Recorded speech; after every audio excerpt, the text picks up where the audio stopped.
Bonjour les enfants. Voilà, on continue notre programme. J'attends toujours votre travail sur le cubisme. Il y a quelques-uns qui m'ont envoyé, la plupart ne m'ont pas encore envoyé. J'attends votre travail pour vous noter, pour vous donner des explications, pour vous guider aussi. Donc, aujourd'hui, on va parler d'un peintre qui est aussi connu que Picasso. Léonard de Vinci. Vous m'avez toujours posé des questions sur Léonard de Vinci. Je vous ai dit que ce n'était pas dans le programme, mais aujourd'hui on profite.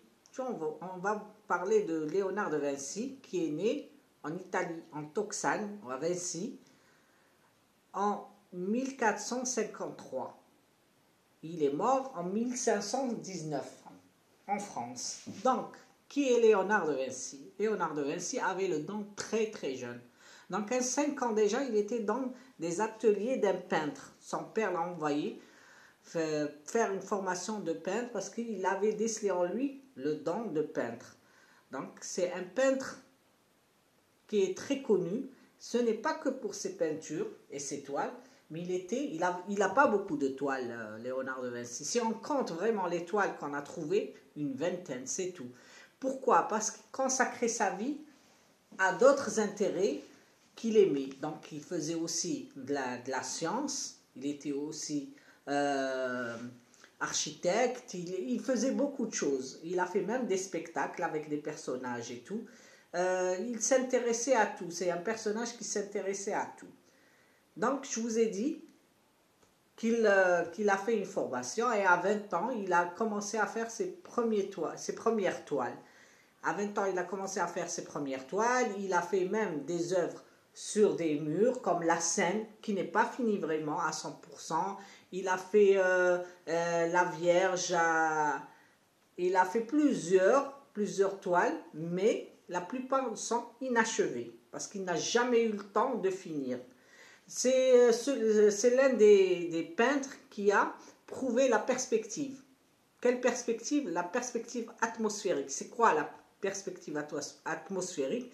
C'est quand on voit l'horizon, on voit à un certain moment une transparence, quelque chose qui va vers l'infini, transparent, c'est ça, la perspective atmosphérique, et c'est Léonard de Vinci qui l'a prouvé, ok, par écrit, parce que c'est quelqu'un qui faisait beaucoup de recherches. Donc, mis à part ça, vous connaissez sûrement l'œuvre la plus connue, la Joconde. La Joconde, il l'a peint en 6 ans. Pourquoi? Toujours parce qu'il s'intéressait à d'autres choses. Il peignait, il s'arrêtait, il peignait, il s'arrêtait. En 6 ans, il l'a fini en 6 ans. Et puis, il l'a vendu au roi de France. On dit c'est pour ça qu'elle est très connue par rapport à d'autres peintures. Toutes ces peintures, elles sont très belles. Parce que pourquoi? Il maîtrisait très bien le sfumato. C'est quoi? C'est le brumage. Quand on fait une peinture et on fait le brumage. Dans son travail, c'est un peintre de la Renaissance. C'est quoi la Renaissance? Il y a eu le Moyen-Âge. Le Moyen-Âge, les peintres peignaient sans proportion. Ils ne faisaient pas attention à ce qu'ils faisaient. Ils ne maîtrisaient pas vraiment les proportions et la perspective.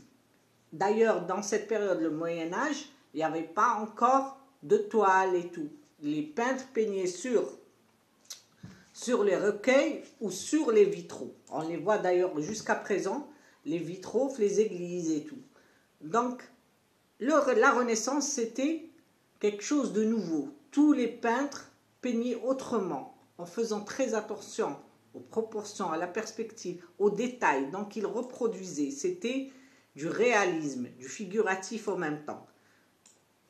Donc, Léonard de Vinci faisait partie de cette période, de la Renaissance.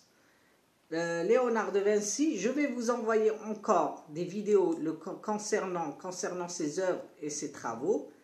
Léonard de Vinci, je répète encore, n'était pas qu'un peintre, c'est pour ça qu'il est très connu. Il s'est intéressé à l'anatomie, il s'est intéressé à l'architecture, il s'est intéressé à tout ce qui concernait. D'ailleurs, il a fait même des machines. Plusieurs machines. Bon, les machines elles n'ont pas vraiment fonctionné, mais il a toujours voulu créer de nouvelles choses. Il a fait même une machine volante, plusieurs machines qui n'ont pas vraiment vu le jour, mais quand même, il a fait des essais. Un scaphandrier, plusieurs choses. Mais les peintures, je répète, il en a une vingtaine. Mais ces peintures, elles sont uniques parce qu'il détaillait. C'est pour ça qu'il restait longtemps sur son travail. Je vous envoie avec cette vidéo d'autres vidéos concernant son travail. Comme ça, on connaîtra mieux Léonard de Vinci. Il est mort à Amboise, en France, 1519, à 67 ans. Voilà. Merci les enfants, à la prochaine.